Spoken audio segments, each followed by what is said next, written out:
Okay, so ನಾವಿವಾಗ start ಮಾಡೋವಂಥದ್ದು ಹುಂಕಾರ ವಿತ್ ಹಲೀಮ್. ಓಕೆ, ಸೊ ಈಗಾಗಲೇ ನೀವು ಈ ಕೋರ್ಸನ್ನು ಕಲ್ತಿರೋ ಥರ ಈ ಹುಂಕಾರ ವಿತ್ ಹಲೀಮ್ ಬಂದು ನಮ್ಮ ಒಂದು ದೇವಿ ಬಗಲಾಮುಖಿ ಮತ್ತು ಕಾಳಿ ಮಾತೆಯನ್ನು ನಾವು ಇಟ್ಕೊಂಡು ಮಾಡುವಂಥ ಹೀಲಿಂಗ್ ಮೊಡಾಲಿಟಿ ಅಂತ ಹೇಳ್ತೀವಿ. ಇದು ಒಂದು ಸಿಂಪಲ್ ಆದಂತಹ ಆದರೆ ಅಷ್ಟೇ ಪವರ್ಫುಲ್ ಆದಂತಹ ಅಷ್ಟೇ ಎನರ್ಜೆಟಿಕ್ ಆದಂತಹ ಒಂದು ಹೀಲಿಂಗ್ ಮೊಡಾಲಿಟಿ ಅಂತ ನಾವು ಹೇಳ್ತೀವಿ. ಓಕೆ, ಸೊ ಈಗ ನಾವು ಇದನ್ನು ತಿಳ್ಕೊಳ್ಳೋಕೆ ಮೊದಲು ಸ್ವಲ್ಪ ದಶಮಹಾವಿದ್ಯೆಯ ಬಗ್ಗೆ ನಾವು ತಿಳ್ಕೊಬೇಕಾಗುತ್ತೆ.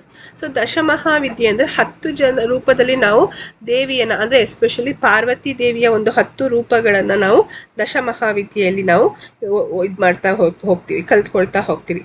ಸೊ ಈ 10 ರೂಪಗಳನ್ನ ನೀವೇನಾದರೂ ತಗೋಬೋದು. ಅದನ್ನು ಪಾರ್ವತಿಯ ರೂಪ ಅಂತ ನಾವು ತಗೋಬೋದು, ಆಕೆ ಸಿಸ್ಟರ್ಸ್ ಅಂತನಾದರೂ ತಗೋಬೋದು, ಏನು ಬೇಕಾದ್ರೂ ತಗೋಬೋದು. ಸೊ ಅದರಲ್ಲಿ ಮೊದಲನೆಯ ರೂಪ ಏನಪ್ಪ ಅಂದರೆ ಕಾಳಿ ಅಂತ ಹೇಳ್ತೀವಿ. ಓಕೆ, ಎರಡನೆಯ ರೂಪ ಬಂದು ತಾರಾ. ಓಕೆ, ಮೂರನೆಯ ರೂಪ ಬಂದು ತ್ರಿಪುರ ಸುಂದರಿ. ಓಕೆ, ನಾಲ್ಕನೆಯ ರೂಪ ಬಂದು ಭುವನೇಶ್ವರಿ. ಓಕೆ, ಐದನೆಯ ರೂಪ ಬಂದು ನಮಗೆ ಭೈರವಿ. ಆರನೆಯ ರೂಪ ಬಂದು ಚಿನ್ನಮಸ್ತಿಕ. ಓಕೆ, ಅದೇ ರೀತಿ ಏಳನೆಯ ರೂಪ ಬಂದು ಧೂಮಾವತಿ. ಎಂಟನೆಯ ರೂಪ ಬಂದು ಬಗಲಾಮುಖಿ. ಅದೇ ರೀತಿ 9 ಮಾತಂಗಿ ಅಥವಾ ಸರಸ್ವತಿಯ ಒಂದು ತಾಂತ್ರಿಕ ರೂಪವನ್ನು ನಾವು ಮಾತಂಗಿ ಅಂತ ಕರಿತೀವಿ.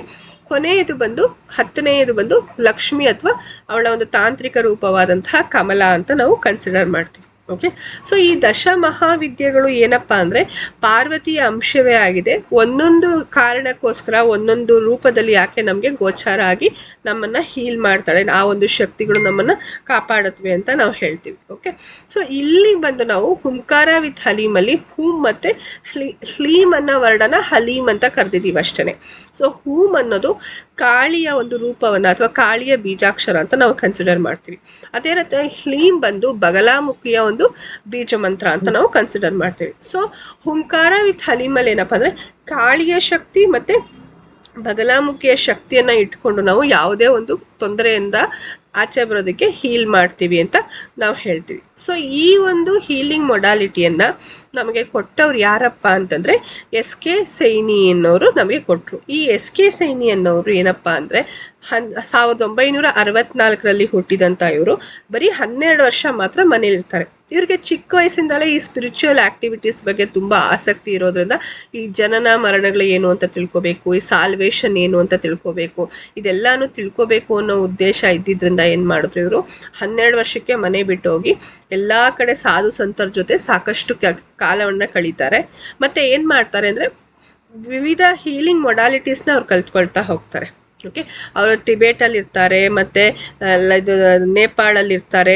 ಅದೇ ರೀತಿ ಬಾಂಬೆಯಲ್ಲಿ ಕೂಡ ಕೆಲವಷ್ಟು ದಿನ ಇದ್ದು ಅಲ್ಲೂ ಕೂಡ ಸಾಧು ಸಂತರುಗಳನ್ನ ಒಂದು ಕನೆಕ್ಷನ್ ಅಲ್ಲಿ ಇದ್ದು ಸಾಕಷ್ಟು ಹೀಲಿಂಗ್ ಮೊಡಾಲಿಟೀಸ್ನ ಕಲಿತಾರೆ. ಬಟ್ ಇವ್ರಿಗೆ ಏನ್ ಅನ್ಸುತ್ತೆ ಅಂದ್ರೆ ಅವರು ಯಾವಾಗ ಈ ಒಂದು ಟಿಬೇಟಲ್ಲಿ ಎಸ್ಪೆಷಲಿ ಲಾಮಾಫೆರಾ ಕೂಡ ಇವರೇ, ನಾವು ಇವತ್ತು ಏನು ಯೂಸ್ ಮಾಡ್ತೀವಲ್ಲ ಲಾಮಾಫೆರಾ, ಅದನ್ನ ನಮಗೆ ಕೊಟ್ಟಿರೋರು ಸೈನಿ ಅವರೇನೆ. ಓಕೆ, ಅದು ಹಳೇದಿದ್ದ ರೂಪವನ್ನ ಇವರು ಸಿಂಪ್ಲಿಫೈ ಮಾಡಿರೋರು ಇದ. ಸೊ ಇವ್ರು ಏನ್ ಅನ್ಕೊಂಡ್ರು ಅಂದ್ರೆ ಇದೆಲ್ಲ ತುಂಬಾ ಕಷ್ಟ ಇದೆ, ಇದನ್ನ ಸಾಮಾನ್ಯ ಮನುಷ್ಯರು ಯೂಸ್ ಮಾಡಕ್ ಆಗ್ತಿರ್ಲಿಲ್ಲ. ಈ ಹುಂಕಾರ ವಿತ್ ಹಲೀಮ್ ಇರ್ಬೋದು ಅಥವಾ ಲಾಮಾಫೆರಾ ಇರ್ಬೋದು, ಇದೆಲ್ಲ ತುಂಬಾ ಮೂಲಕ್ ನೋಡಕ್ ಹೋಯ್ತು ಅಂದ್ರೆ ತುಂಬಾ ಕಷ್ಟ ಇರುವಂತಹ ಸಬ್ಜೆಕ್ಟ್ಸ್. ಸೊ ಇದನ್ನ ನಾವು ಸಾಮಾನ್ಯರು ಬಳಸಕ್ ಆಗ್ತಿರಲ್ಲ. ಅವಾಗ ಇವ್ರು ಏನ್ ಮಾಡಿದ್ರು, ನಾವು ಇದನ್ನ ಒಂಥರ ಸಿಂಪ್ಲಿಫೈ ಮಾಡಬೇಕು ಅನ್ನೋದಕ್ಕೋಸ್ಕರ ಏನ್ ಮಾಡಿದ್ರು, ಎಷ್ಟೋ ಲಕ್ಷಾಂತರ ಮಂತ್ರಗಳ ಒಂದು ಎನರ್ಜಿಯನ್ನ ಏನ್ ಮಾಡಿದ್ರು ಅದನ್ನೆಲ್ಲ ತಂದು ಒಂದೊಂದು ಸಿಂಬಲ್ ಅಲ್ಲಿ ಫಿಲ್ ಮಾಡ್ತಾ ಹೋದ್ರು ಅವರು. ಆತರ ಸಿಂಪ್ಲಿಫೈ ಮೊಡಾಲಿಟಿಯನ್ನ ಮಾಡಿ ಕೊಟ್ಟಂತಹ ಒಂದು ಖ್ಯಾತಿ ಯಾರಿಗೆ ಬರುತ್ತೆ ಅಂದ್ರೆ SK ಸೈನ್ ಅವರಿಗೆ ಬರುತ್ತೆ. ಓಕೆ, ಸೊ ಇದನ್ನ ನಾವು ಈಗ ಹೆಂಗಾಗಿದೆ ಅಂದ್ರೆ ಯಾರೇ ಆದ್ರೂ ಸಿಂಪಲ್ ಆಗಿ ಈ ಒಂದು ಮೊಡಾಲಿಟಿಯನ್ನ ಈಸಿಯಾಗಿ ಫಾಲೋ ಮಾಡ್ಬೋದು ಅಂತ ನಾವು ಹೇಳ್ತೀವಿ. ಓಕೆ, ಆಮೇಲಿಂದ ಬಂದು ಇದೇನಂದ್ರೆ ನಮ್ಮ ಬ್ರೈನ್ ಸೆಲ್ಸ್ ಏನಿದೆ ಆ ಸೆಲ್ಸ್ನ ಕೂಡ ರಿಜುವಿನೇಟ್ ಮಾಡೋಂಥ ಶಕ್ತಿ ಈ ಹುಂಕಾರ ವಿತ್ ಹಲೀಮ್ಗೆ ಇದೆ ಅಂತ ನಾವು ಹೇಳ್ತೀವಿ.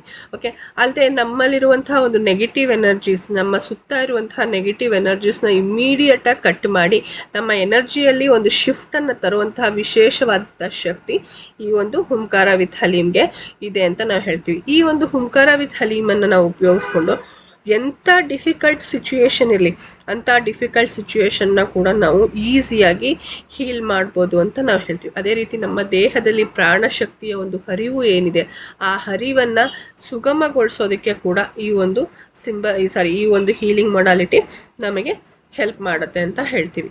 ಓಕೆ, ಸೊ ಅದೇ ರೀತಿಯಾಗಿ ಇಲ್ಲಿ ನಾವು ಹೂಮ್ ಮಂತ್ರ ಮತ್ತೆ ಹೂಮ್ ಮಂತ್ರವನ್ನ ಅದರ ಶಕ್ತಿಯನ್ನು ಒಳಗೊಂಡಂತಹ ಒಂದು ಸಿಂಬಲ್ಲು, ಹ್ಲೀಂ ಹುಂಕಾರ ಮತ್ತೆ ಹ್ಲೀಂಕಾರದ ಶಕ್ತಿಯನ್ನ ಒಳಗೊಂಡಂತಹ ಒಂದು ಸಿಂಬಲ್ಲು, ಅದ್ರ ಜೊತೆಗೆ ಇನ್ನೊಂದು ಸಿಂಬಲ್, ಟೋಟಲ್ 3 ಸಿಂಬಲ್ ಅನ್ನ ನಾವು ಇಲ್ಲಿ ಕಲಿತಾ ಹೋಗ್ತೀವಿ. 3 ಸಿಂಬಲ್ನ ಕಲಿಯೋದು. ಎಲ್ಲಾ ವಿಷಯಕ್ಕೂ ಈ 3 ಸಿಂಬಲ್ನ ಉಪಯೋಗಿಸಿದ್ರು ಕೂಡ ಅಪರಿಮಿತವಾದಂತಹ ಒಂದು ಅನುಕೂಲಗಳನ್ನ ಮತ್ತೆ ಉಪಯೋಗಗಳನ್ನ ನಾವು ಇದರಿಂದ ಪಡ್ಕೋಬಹುದು ಅಂತ ನಾವು ಹೇಳ್ತೀವಿ. ಸೊ ಇವತ್ತು ಇದ್ರದ್ದು ಬೆನಿಫಿಟ್ಸ್ ನಾನು ಹೇಳ್ಬಿಡ್ತೀನಿ, ನಾಳೆ ಫರ್ದರ್ ಕಂಟಿನ್ಯೂ ಮಾಡೋಣ. ಓಕೆ, ಸೊ ಹುಂಕಾರ ವಿತ್ ಹಲೀಮ್ ಅನ್ನ ಉಪಯೋಗಿಸೋದ್ರಿಂದ ಏನೆಲ್ಲ ಬೆನಿಫಿಟ್ಸ್ ಆಗುತ್ತೆ. ಸೊ ಎಷ್ಟೊಂದು ಹೀಲಿಂಗ್ ಮೊಡಾಲಿಟೀಸ್ ಇದೆ ಅಲ್ವಾ, ಯಾಕೆ ಇದನ್ನೇ ನಾವು ಫಾಲೋ ಮಾಡಬೇಕು ಅಂತ ನೋಡಿದಾಗ ನಮ್ಮ ಒಂದು ಟಾರ್ಗೆಟ್ ಅನ್ನ ಅಚೀವ್ ಮಾಡೋಕೆ, ಅಂದ್ರೆ ಗೋಲ್ ಅಚೀವ್ ಮಾಡೋಕೆ. ಈಗ ಪ್ರತಿಯೊಬ್ಬ ವ್ಯಕ್ತಿಗೂ ಕೂಡ ಒಂದಲ್ಲ ಒಂದು ಗೋಲ್ ಇರುತ್ತೆ ಅವ್ರ ಲೈಫಲ್ಲಿ, ಒಂದಲ್ಲ ಒಂದು ಗುರಿ ಇರುತ್ತೆ, ಉದ್ದೇಶ ಇರುತ್ತೆ. ಫಾರ್ ಎಕ್ಸಾಂಪಲ್, ಇವಾಗ ನೀವು ಹೇಳಿದ್ರಿ ನಾನು ಒಬ್ಬ ಒಳ್ಳೆ ಟೀಚರ್ ಆಗಬೇಕು, ಟ್ರೈನರ್ ಆಗಬೇಕು. ಓಕೆ, ನಾನು ಏನಾದರೂ ಹೆಸರು ಮಾಡಬೇಕು. ಇದು ನಿಮ್ಮ ಟಾರ್ಗೆಟ್ ಅಥವಾ ನಿಮ್ಮ ಗೋಲ್ ಇದು. ಓಕೆ, ಆ ಗೋಲನ್ನು ನಿಮ್ಗೆ ಅಚೀವ್ ಮಾಡೋದಕ್ಕೆ ಸಾಕಷ್ಟು ಅಬ್ಸ್ಟಕಲ್ಸ್ ಬರುತ್ತೆ, ಒಂದಲ್ಲ ಒಂದು ಅಡ್ಡಿ ಬರ್ತಾ ಇರುತ್ತೆ. ನಿಮ್ಮಲ್ಲೇ ಎಷ್ಟೊಂದು ಅಡ್ಡಿಗಳು ಬರುತ್ತೆ. ಈಗ ಫಾರ್ ಎಕ್ಸಾಂಪಲ್, ನಾನೊಂದು ಮಾಡಬೇಕು ಅಂದ್ರೆ ನನ್ನಲ್ಲಿರುವಂಥ ಸೋಮಾರಿತನ ಅಡ್ಡಿ ಬರುತ್ತೆ, ಆಲಸ್ಯ ಅಡ್ಡಿ ಬರುತ್ತೆ, ಅಥವಾ ಮಾಡಿದ್ರಾಯ್ತು ಅನ್ನೋ ನೆಗ್ಲಿಜೆನ್ಸ್ ಅಡ್ಡಿ ಬರುತ್ತೆ. ಸೊ ಈ ಥರದೆಲ್ಲವನ್ನ ನಾವು ಕ್ಲಿಯರ್ ಮಾಡಿ ನಮ್ಮ ಗೋಲನ್ನು ಅಚೀವ್ ಮಾಡೋದಕ್ಕೆ ಈ ಹುಂಕಾರ ವಿತ್ ಹಲೀಮ್ ನಮಗೆ ಸಹಾಯ ಮಾಡುತ್ತೆ ಅಂತ ಹೇಳ್ತೀವಿ. ಓಕೆ, ಅದೇ ರೀತಿ ನಮ್ಮ ಒಂದು ಕಾನ್ಸಂಟ್ರೇಷನ್ ಮತ್ತು ಫೋಕಸನ್ನು ಇನ್ಕ್ರೀಸ್ ಮಾಡೋದಕ್ಕೆ ಎಷ್ಟೊಂದು ವಿಷಯಗಳನ್ನು ಕಲ್ತ್ಕೊಳ್ತೀವಿ, ಬಟ್ ಎಲ್ಲ ವಿಷಯಗಳು ನಮ್ಮ ತಲೆಯಲ್ಲಿ ಉಳಿಬೇಕಲ್ವಾ. ಅದೇ ರೀತಿ ಮಕ್ಕಳಿಗೆ ಕೂಡ ವಿದ್ಯಾಭ್ಯಾಸದಲ್ಲಿ ಅವ್ರಿಗೆ ಒಂದು ಫೋಕಸ್ ಬರಬೇಕು, ಕಾನ್ಸಂಟ್ರೇಷನ್ ಬರಬೇಕು. ಈ ಒಂದು ಫೋಕಸ್ಸು ಮತ್ತು ಕಾನ್ಸಂಟ್ರೇಷನ್ನ ಇಂಪ್ರೂವ್ ಮಾಡಿ ಎಲ್ಲರಲ್ಲೂ ಕೂಡ ಆ ಒಂದು ವಿದ್ಯೆ ಚೆನ್ನಾಗಿರೋದಕ್ಕೆ ಈ ಒಂದು ಹುಂಕಾರ ವಿತ್ ಹಲೀಮ್ ನಮಗೆ ಸಹಾಯ ಮಾಡುತ್ತೆ ಅಂತ ನಾವು ಹೇಳ್ತೀವಿ. ಓಕೆ, ಆಮೇಲಿಂದ ಬಂದು ನಮ್ಮ ಒಂದು ರಿಲೇಷನ್ಶಿಪ್, ಮುಖ್ಯವಾಗಿ ಈಗ ಪ್ರತಿಯೊಬ್ಬ ವ್ಯಕ್ತಿಗೂ ಒಂದಲ್ಲ ಒಂದು ರಿಲೇಷನ್ಶಿಪ್ ಪ್ರಾಬ್ಲಮ್ ಇರುತ್ತೆ. ಹಂಗಂತ ಈ ರಿಲೇಷನ್ಶಿಪ್ ಪ್ರಾಬ್ಲಮ್ ಇರೋರೇ ಯೂಸ್ ಮಾಡ್ಬೇಕಂದ್ರೆ ಹಾಗಲ್ಲ. ರಿಲೇಷನ್ಶಿಪ್ ಪ್ರಾಬ್ಲಮ್ ಇರೋರು ಯೂಸ್ ಮಾಡಿದ್ರೆ ಪ್ರಾಬ್ಲಮ್ ಸಾಲ್ವ್ ಆಗುತ್ತೆ. ಪ್ರಾಬ್ಲಮ್ ಇಲ್ಲದೆ ಇರೋರು ಯೂಸ್ ಮಾಡಿದ್ರೆ ಮುಂದೆ ಪ್ರಾಬ್ಲಮ್ ಬರದೇ ಇರೋ ಥರ ಇದು ನೋಡ್ಕೊಳುತ್ತೆ. ಓಕೆ, ಯಾವುದೇ ರೀತಿ ರಿಲೇಷನ್ಶಿಪ್ ಪ್ರಾಬ್ಲಮ್ ಇದ್ರೂ ಕೂಡ ಆ ರಿಲೇಷನ್ಶಿಪ್ ಪ್ರಾಬ್ಲಮನ್ನು ಹೀಲ್ ಮಾಡೋದಕ್ಕೆ ಕೂಡ ನಾವು ಹುಂಕಾರ ವಿತ್ ಹಲೀಮನ್ನು ಯೂಸ್ ಮಾಡ್ಬೋದು ಅಂತ ನಾವು ಹೇಳ್ತೀವಿ. ಓಕೆ, ಆಮೇಲಿಂದ ಬಂದು ಸಾಕಷ್ಟು ಮೆಂಟಲ್ ಸ್ಟ್ರೆಸ್ಸು ಪ್ರತಿಯೊಬ್ಬ ವ್ಯಕ್ತಿಗೂ ಇರುವಂತಹ ಕಾಮನ್ ಪ್ರಾಬ್ಲಮ್. ಇವಾಗ ನಮಗೊಂದಲ್ಲ ಒಂದು ಮೆಂಟಲ್ ಸ್ಟ್ರೆಸ್ ಇರುತ್ತೆ. ಈ ಮೆಂಟಲ್ ಸ್ಟ್ರೆಸ್ಸಿಂದ ಏನಾಗ್ತಿದೆ ಅಂದರೆ ನಮ್ಮ ಆರೋಗ್ಯ ಹಾಳಾಗ್ತಿದೆ, ದೈಹಿಕವಾದಂತಹ ಮತ್ತು ಮಾನಸಿಕವಾದಂತಹ ಆರೋಗ್ಯ ಸಂಪೂರ್ಣವಾಗಿ ಹಾಳಾಗ್ತಿದೆ. ಈ ಒಂದು ಆರೋಗ್ಯ ಸಮಸ್ಯೆಯಿಂದ, ಅಂದರೆ ಮೆಂಟಲ್ ಸ್ಟ್ರೆಸ್ಸಿಂದ ಆಗ್ತಾ ಇರುವಂತಹ ಆರೋಗ್ಯ ಸಮಸ್ಯೆಗಳಿಂದ ಆಚೆ ಬರೋದಕ್ಕೆ ಕೂಡ ನಮಗೆ ಈ ಒಂದು ಹುಂಕಾರ ವಿತ್ ಹಲೀಮ್ ಹೆಲ್ಪ್ ಮಾಡುತ್ತೆ ಅಂತ ನಾವು ಹೇಳ್ತೀವಿ. ಓಕೆ, ಬರೀ ಮಾನಸಿಕವಾದಂತಹ ಮಾತ್ರ ಅಲ್ಲ, ದೈಹಿಕವಾದಂತಹ ಏನೇ ಸಮಸ್ಯೆಗಳಿದ್ರೂ ಕೂಡ ಆ ಸಮಸ್ಯೆಗಳಿಂದ ಕೂಡ ನಾವು ಆಚೆ ಬರೋದಕ್ಕೆ ಈ ಒಂದು ಹೀಲಿಂಗ್ ಮೊಡಾಲಿಟಿ ನಮಗೆ ಹೆಲ್ಪ್ ಮಾಡುತ್ತೆ ಅಂತ ಹೇಳ್ತೀವಿ. ಓಕೆ, ಅದೇ ರೀತಿ ನಮ್ಮ ಬಿಸ್ನೆಸ್ ರಿಲೇಟೆಡ್ ಏನೇ ಸಮಸ್ಯೆ ಇದ್ರು, ಅಂದರೆ ಈಗ ಬಿಸ್ನೆಸ್ ಚೆನ್ನಾಗಿ ನಡೀತಾ ಇಲ್ಲ, ನಮಗೆ ಪ್ರಾಫಿಟ್ ಆಗ್ತಾ ಇಲ್ಲ, ಅಥವಾ ನಮ್ಮ ಬಿಸ್ನೆಸ್ನ ನಾವು ಎಕ್ಸ್ಪ್ಯಾಂಡ್ ಮಾಡಬೇಕು, ಒಳ್ಳೊಳ್ಳೆ ನಮಗೆ ಪಾರ್ಟ್ನರ್ಸ್ ಸಿಗಬೇಕು, ಇದೆಲ್ಲದಕ್ಕೂ ಬಿಸ್ನೆಸ್ಸಲ್ಲಿ ಒಂದು ಸಕ್ಸಸ್ ತಗೊಳ್ಳೋದಕ್ಕೆ ಕೂಡ ನಮಗೆ ಈ ಒಂದು ಮೊಡಾಲಿಟಿ ತುಂಬ ಹೆಲ್ಪ್ ಮಾಡುತ್ತೆ ಅಂತ ಹೇಳ್ತೀವಿ. ಅಲ್ಲದೆ ಲೀಗಲ್ ಮ್ಯಾಟರ್ಸ್, ಅಂದರೆ ಒಂದು ಕೋರ್ಟ್ ಕೇಸ್ ನಡೀತಾ ಇದೆ, ಕೋರ್ಟ್ ಕೇಸಲ್ಲಿ ನಮಗೆ ಸಕ್ಸಸ್ ಸಿಗಬೇಕು, ಅಥವಾ ಅದ್ರಲ್ಲಿ ನಾವು ಜಯಶೀಲರಾಗಬೇಕು, ಇದೆಲ್ಲದಕ್ಕೂ ಕೂಡ ಹೆಲ್ಪ್ ಮಾಡುತ್ತೆ. ಇದೆಲ್ಲದಕ್ಕಿಂತ ಮುಖ್ಯವಾಗಿ ನಮಗೆ ಗೊತ್ತಿಲ್ಲದೆ ಎಷ್ಟೋ ಜನ ಶತ್ರುಗಳು ನಮಗಿರ್ತಾರೆ, ಹಿತಶತ್ರುಗಳಿರ್ತಾರೆ, ನಮ್ಮ ಜೊತೆನೇ ಇದ್ದು ನಮ್ಮ ಹಿಂದೆ ನಮಗೆ ಬೆನ್ನಕ್ಕೆ ಚೂರಿ ಆಗ್ತಾ ಇರ್ತಾರೆ, ಅಥವಾ ನಮ್ಮ ಒಂದು ಇರುವಿಕೆಯನ್ನು ಅಥವಾ ನಮ್ಮ ಒಂದು ಪ್ರಗತಿಯನ್ನು ಸಹಿಸಕ್ಕಾಗದೇ ಇರೋಂಥ ವ್ಯಕ್ತಿಗಳಿರ್ತಾರೆ. ಇಂಥವ್ರದ್ದೆಲ್ಲರನ್ನೂ ನಾವು ಮಟ್ಟ ಹಾಕೋದಕ್ಕೆ, ನಮ್ಮ ಎನಿಮೀಸ್ನ ಮಟ್ಟ ಹಾಕೋದಕ್ಕೆ ಕೂಡ ಈ ಹುಂಕಾರ ವಿತ್ ಹಲೀಮ್ ನಮಗೆ ಹೆಲ್ಪ್ ಮಾಡುತ್ತೆ ಅಂತ ಹೇಳ್ತೀವಿ. ಅಲ್ಲದೆ ನಮ್ಮ ದೇಹದ ಸುತ್ತ ಒಂದು ಎಲೆಕ್ಟ್ರೋಮ್ಯಾಗ್ನೆಟಿಕ್ ಫೀಲ್ಡ್, ಅಂದರೆ ಅಯಸ್ಕಾಂತೀಯ ವಲಯ ಇರುತ್ತೆ, ಅದನ್ನು ನಾವು ಆರ ಅಂತ ಕರಿತೀವಿ. ಸೊ ಈ ಆರ ಏನಪ್ಪ ಅಂದರೆ, ಯಾವಾಗ ಆರ ಸ್ಟ್ರಾಂಗ್ ಆಗಿರುತ್ತೋ ಆಗ ಒಳ್ಳೊಳ್ಳೆ ವಿಚಾರಗಳನ್ನು, ಒಳ್ಳೊಳ್ಳೆ ವ್ಯಕ್ತಿಗಳನ್ನು ನಾವು ಅಟ್ರ್ಯಾಕ್ಟ್ ಮಾಡ್ತಾ ಹೋಗ್ತೀವಿ, ಒಳ್ಳೊಳ್ಳೆ ಆಪರ್ಚುನಿಟೀಸ್ನ ಅಟ್ರ್ಯಾಕ್ಟ್ ಮಾಡ್ತೀವಿ. ಅದೇ ರೀತಿ ಆರ ಮತ್ತು ಚಕ್ರ ಎರಡು ಇಂಟರ್ ರಿಲೇಟೆಡ್. ಯಾವಾಗ ಆರ ಚೆನ್ನಾಗಿರುತ್ತೋ ಚಕ್ರ ಚೆನ್ನಾಗಿರುತ್ತೆ, ಚಕ್ರ ಚೆನ್ನಾಗಿತ್ತು ಅಂದರೆ ಆರ ಚೆನ್ನಾಗಿರುತ್ತೆ. ಇದಕ್ಕೆ ಬದಲಾಗಿ ಯಾವಾಗ ಎರಡರಲ್ಲಿ ಒಂದರಲ್ಲಿ ಮಿಸ್ಟೇಕ್ ಆಯಿತು ಅಂದರೆ ಇನ್ನೊಂದರಲ್ಲಿ ಹಾಳಾಗ್ತಾ ಹೋಗುತ್ತೆ.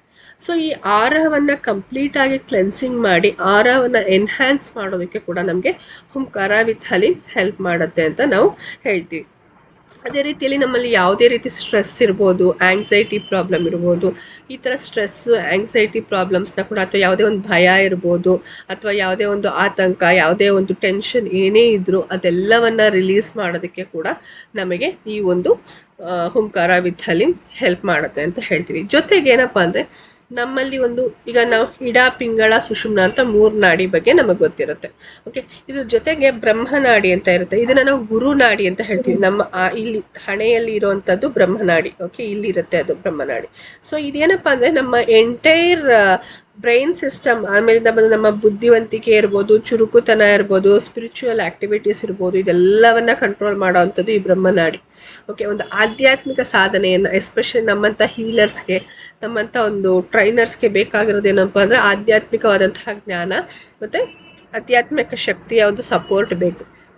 ಅದನ್ನ ಕ್ಲಿಯರ್ ಮಾಡೋದಕ್ಕೆ, ಅಂದ್ರೆ ಅಲ್ಲಿರುವಂತಹ ಅಬ್ಸ್ಟಕಲ್ಸ್ನ ಕ್ಲಿಯರ್ ಮಾಡೋದಕ್ಕೆ, ಅಡೆತಡೆಗಳನ್ನ ಕ್ಲಿಯರ್ ಮಾಡಿ ಆ ಬ್ರಹ್ಮನಾಡಿಯನ್ನ ಆಕ್ಟಿವೇಟ್ ಮಾಡೋದಕ್ಕೆ ಕೂಡ ನಮಗೆ ಈ ಹುಂಕಾರ ವಿತ್ ಹಲೀಮ್ ಹೆಲ್ಪ್ ಮಾಡುತ್ತೆ ಅಂತ ನಾವು ಹೇಳ್ತೀವಿ. ಓಕೆ, ಆಮೇಲೆ ಎಷ್ಟೊಂದು ಥಾಟ್ಸ್ ಬರ್ತಾ ಇದೆ, ಒಂದರಿಂದ ಯೋಚನೆಗಳು ಬರ್ತಾ ಇದೆ. ಸುಮ್ಮನೆ ಕೂತಿದ್ರು ಕೂಡ 10 ಯೋಚನೆಗಳು ಬಂದು ಹೋಗ್ತಾ ಇರುತ್ತೆ. ಯಾವುದ್ರ ಬಗ್ಗೆನೂ ಫೋಕಸ್ ಮಾಡೋಕ್ಕಾಗಲ್ಲ ಅನ್ನೋ ಟೈಮಲ್ಲಿ ಆ ಒಂದು ಥಾಟ್ಸನ್ನು ಕಡಿಮೆ ಮಾಡೋದಕ್ಕೆ, ನಮ್ಮ ಮನಸ್ಸನ್ನು ಶಾಂತಗೊಳಿಸೋದಕ್ಕೆ, ಆ ಒಂದು ಶೂನ್ಯ ಮನಸ್ಥಿತಿ ಅಂತ ಏನು ಹೇಳ್ತೀವಿ. ಫಾರ್ ಎಕ್ಸಾಂಪಲ್ ಮೆಡಿಟೇಷನ್ ಕೂತ್ಕೊಳ್ತೀವಿ, ಮೆಡಿಟೇಷನ್ ಮಾಡೋಕ್ಕೆ ಆಗಲ್ಲ, ಏನೇನೋ ಯೋಚನೆಗಳು ಬರ್ತಾ ಇರುತ್ತೆ. ಆ ರೀತಿಯಾದಂತಹ ಆಲೋಚನೆಗಳನ್ನು ಕಡಿಮೆ ಮಾಡೋದಕ್ಕೆ, ಆ ನೆಗೆಟಿವ್ ಥಾಟ್ಸ್ನ ಕಡಿಮೆ ಮಾಡೋದಕ್ಕೆ ಕೂಡ ನಾವು ಹುಂಕಾರ ವಿತ್ ಹಲೀಮನ್ನು ಯೂಸ್ ಮಾಡ್ಬೋದು ಅಂತ ಹೇಳ್ತೀವಿ. ಜೊತೆಗೆ ನಮ್ಮ ಒಂದು ಆಲೋಚನೆಗಳಲ್ಲಿ ಒಂದು ಕ್ಲಾರಿಟಿ ತರೋದಕ್ಕೆ, ನಮ್ಮ ಮೈಂಡಲ್ಲಿ ಕ್ಲಾರಿಟಿ ತರೋದಕ್ಕೆ, ಏನು ಮಾಡಬೇಕು, ಯಾವ್ದು ಮಾಡಿದ್ರೆ ಒಳ್ಳೇದು, ಯಾವ್ದು ಮಾಡಬಾರ್ದು, ಹೇಗಿರಬೇಕು, ಇದೆಲ್ಲದ್ರ ಬಗ್ಗೆ ಒಂದು ಕ್ಲಾರಿಟಿಯನ್ನು ಕೊಡೋದಕ್ಕೆ ನಮಗೆ ಈ ಹುಂಕಾರ ವಿತ್ ಹಲೀಮ್ ಹೆಲ್ಪ್ ಮಾಡುತ್ತೆ ಅಂತ ನಾವು ಹೇಳ್ತೀವಿ. ಓಕೆ, ಅದೇ ರೀತಿಯಾಗಿ ನಮ್ಮ ಬ್ರೈನ್ ಕೆಪಾಸಿಟಿಯನ್ನು ಜಾಸ್ತಿ ಮಾಡೋದಕ್ಕೆ, ಈಗ ಏನಾಗುತ್ತೆ ಅಂದರೆ ಬ್ರೈನ್ ಕೆಪಾಸಿಟಿ ಅಂದರೆ ಈಗ ಪ್ರತಿಯೊಬ್ಬರಿಗೂ ಬೇಕು ಇವಾಗ ನಾವು ಒಂದು ಕಲಿತಾ ಇದ್ದೀವಿ, ಈಗ ಒಂದು ಕೋರ್ಸ್ ಕಲಿತಾ ಇದ್ದೀವಿ ಅಂದರೆ ಆ ಕೋರ್ಸ್ ನಮ್ಗೆ ಅರ್ಥ ಆಗಬೇಕು, ಅದನ್ನು ನಮ್ಮ ತಲೆಯಲ್ಲಿ ನೆನಪಿರಬೇಕು, ಆ ಪಾಯಿಂಟ್ಸ್ಗಳು ನೆನಪಿರಬೇಕು, ಆಗಲೇ ನಾವು ಪಾಠ ಮಾಡೋಕ್ಕಾಗೋದು. ಅದನ್ನು ಅರ್ಥ ಮಾಡಿಕೊಂಡು ನಮ್ಮ ಲೈಫಲ್ಲಿ ಅದನ್ನು ಫಾಲೋ ಮಾಡೋಕ್ಕಾಗೋದು. ಸೊ ನಮ್ಮ ಬ್ರೈನ್ ಕೆಪಾಸಿಟಿಯನ್ನು ಜಾಸ್ತಿ ಮಾಡುವಂತಹ ಶಕ್ತಿಯು ಕೂಡ ಈ ಒಂದು ಹುಂಕಾರ ವಿತ್ ಹಲೀಮ್ಗಿದೆ ಅಂತ ಹೇಳ್ತೀವಿ. ಅದೇ ರೀತಿ ಯಾರಾದರೂ ಸ್ಲೋ ಲರ್ನರ್ಸ್ ಅಂದರೆ ಕಲಿಕಾ ಸಾಮರ್ಥ್ಯ ಕಡಿಮೆ ಇರುತ್ತೆ. ಫಾರ್ ಎಕ್ಸಾಂಪಲ್ ಕೆಲವೊಂದು ಮಕ್ಕಳಿಗೆ ಬೇಗ ಓದಿದ ಅರ್ಥ ಆಗಲ್ಲ, ಅದನ್ನ ಜ್ಞಾಪಕ ಇಟ್ಕೊಳಕ್ಕಾಗಲ್ಲ. ಓಕೆ, ಅದನ್ನು ಜ್ಞಾಪಕ ಇದ್ರೀಗ ಓದಿದ್ದು ಎಕ್ಸಾಮಲ್ಲಿ ಮರ್ತೋಗ್ತಾರೆ. ಈ ಥರ ಎಲ್ಲ ಸಮಸ್ಯೆಗಳಿಗೆ ಕೂಡ ನಾವು ಈ ಒಂದು ಹೀಲಿಂಗ್ ಮೊಡಾಲಿಟಿಯನ್ನು ಯೂಸ್ ಮಾಡ್ಬೋದು ಅಂತ ಹೇಳ್ತೀವಿ. ಜೊತೆಗೆ ಏನಪ್ಪ ಅಂದರೆ ನಮ್ಮ ಲೈಫಲ್ಲಿ ತುಂಬ ಅಬ್ಸ್ಟಕಲ್ಸ್ ಇದೆ. ಬೇಕೆ ಏನು ಮಾಡೋಕ್ಕೆ ಹೋದ್ರೂ ಅಡ್ಡಿ ಆಗ್ತಾ ಇದೆ, ಒಂದಲ್ಲ ಒಂದು ಅಡ್ಡಿ ಆಗ್ತಾ ಇದೆ, ಏನೂ ನಾವು ಸಕ್ಸಸ್ ಸಿಗ್ತಾ ಇಲ್ಲ. ಅಂದರೆ ಅಲ್ಲಿರುವಂಥ ಆ ಒಂದು ಅಬ್ಸ್ಟಕಲ್ಸ್ನ ರಿಮೂವ್ ಮಾಡೋದಕ್ಕೆ ಕೂಡ ನಾವು ಈ ಒಂದು ಹೀಲಿಂಗ್ ಮೊಡಾಲಿಟಿಯನ್ನು ಫಾಲೋ ಮಾಡ್ತೀವಿ ಅಂತ ಹೇಳ್ಬೋದು. ಓಕೆ, ಅದೇ ರೀತಿಯಾಗಿ ಈಗ ಯಾವುದೋ ಒಬ್ರಿಗೆ ಏನೋ ನೆಗೆಟಿವ್ ಎನರ್ಜಿ ಅಟ್ಯಾಕ್ ಆಗಿದೆ ಅಂದರೆ, ಈಗ ಇದೆಲ್ಲ ಹೇಳ್ತೀವಲ್ವಾ, ಆತ್ಮಗಳು ಇದಾಗುತ್ತೆ, ದೆವ್ವ ಭೂತ ಇದೆಲ್ಲ ಆಗುತ್ತೆ, ನೆಗೆಟಿವ್ ಎನರ್ಜಿ, ಸೈಕಿಕ್ ಅಟ್ಯಾಕ್ಸ್ ಅಂತ ಹೇಳ್ತೀವಲ್ಲ, ಆ ರೀತಿ ಆದಂತಹ ಸಂದರ್ಭದಲ್ಲಿ ಅದನ್ನು ಕೂಡ ರಿಮೂವ್ ಮಾಡೋದಕ್ಕೆ ನಾವು ಹುಂಕಾರ ವಿತ್ ಹಲೀಮನ್ನು ಯೂಸ್ ಮಾಡಿ ಈಸಿಯಾಗಿ ಮಾಡ್ಬೋದು. ಓಕೆ, ಅದೇ ರೀತಿಯಾಗಿ ಈಗ ಬ್ಲ್ಯಾಕ್ ಮ್ಯಾಜಿಕ್ ಆಗಿರುತ್ತೆ ಎಷ್ಟೊಂದು ಜನಕ್ಕೆ. ಆ ಬ್ಲ್ಯಾಕ್ ಮ್ಯಾಜಿಕ್ಕಿಂದ ಆಗಿರುವಂತಹ ಒಂದು ನೆಗೆಟಿವ್ ಇಂಪ್ಯಾಕ್ಟ್, ಅಂದರೆ ಒಂದು ಋಣಾತ್ಮಕವಾದಂತಹ ಒಂದು ಸಮಸ್ಯೆಗಳೇನು ಉಂಟಾಗಿದೆಯೋ ಅದನ್ನು ಕೂಡ ನಾವು ಈ ಒಂದು ಹುಂಕಾರ ವಿತ್ ಹಲೀಮಿಂದ ನಾವು ತೆಗಿಬೋದು ಅಂತ ಹೇಳ್ತೀವಿ. Especially addiction. ಓಕೆ, ಅಡಿಕ್ಷನ್ಗೆ ಹುಂಕಾರ ವಿತ್ ಹಲೀಮ್ ತುಂಬ ಚೆನ್ನಾಗಿ ವರ್ಕ್ ಮಾಡುತ್ತೆ.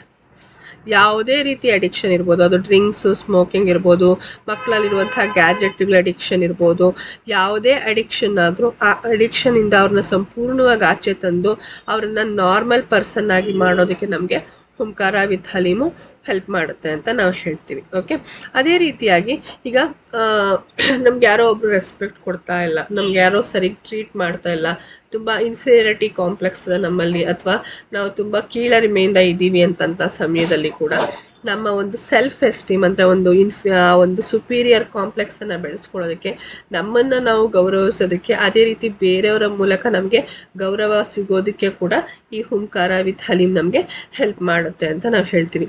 ಆಮೇಲಿಂದ ಬಂದು ಸ್ಪಿರಿಚುವಲಿ ನಾವು ಈಗ ಆಧ್ಯಾತ್ಮಿಕವಾಗಿ ನಾವು ಒಂದು ಒಳ್ಳೆಯ ಒಂದು ಸ್ಥಾನವನ್ನು ತಲುಪಿಸ್ಬೇಕು ಅಂದರೆ, ಯಾಕಂದರೆ ಇಲ್ಲಿ ನಾವು ಉಪಯೋಗಿಸೋದೇ ಒಂದು ಡಿವೈನ್ ಶಕ್ತಿ, ಒಂದು ಡಿವೈನ್ ಎನರ್ಜಿಯನ್ನು ನಾವು ಉಪಯೋಗಿಸ್ತೀವಿ. ಅಂದರೆ ಒಬ್ಬ ತಾಯಿ ಪಾರ್ವತಿಯ ಅಪರಿಮಿತವಾದಂತಹ ಶಕ್ತಿಯನ್ನು ನಾವು ಉಪಯೋಗಿಸೋದ್ರಿಂದ ಏನೇ ಒಂದು ದೈವಿಕವಾದಂತಹ ಶಕ್ತಿ ನಮ್ಮಲ್ಲಿ ಜಾಸ್ತಿ ಆಗಬೇಕು ಅಂದರೆ ಆ ಒಂದು ಡಿವೈನ್ ಸಪೋರ್ಟ್, ಅಂದರೆ ದೈವಿ ಶಕ್ತಿಯ ಒಂದು ಸಹಾಯ ನಮಗೆ ಬೇಕು, ಅದರ ಪರಿಪೂರ್ಣವಾದಂತಹ ಅನುಗ್ರಹ ಬೇಕು ಅಂತೂ ಕೂಡ ನಾವು ಹುಂಕಾರ ವಿತ್ ಹಲೀಮನ್ನು ಉಪಯೋಗಿಸ್ಕೊಂಡು ಪಡ್ಕೋಬಹುದಾಗಿದೆ ಅಂತ ಹೇಳ್ತೀವಿ. ಕ್ಲಿಯರಾ? ಏನಾದರೂ ಡೌಟ್ ಇದೆಯಾ?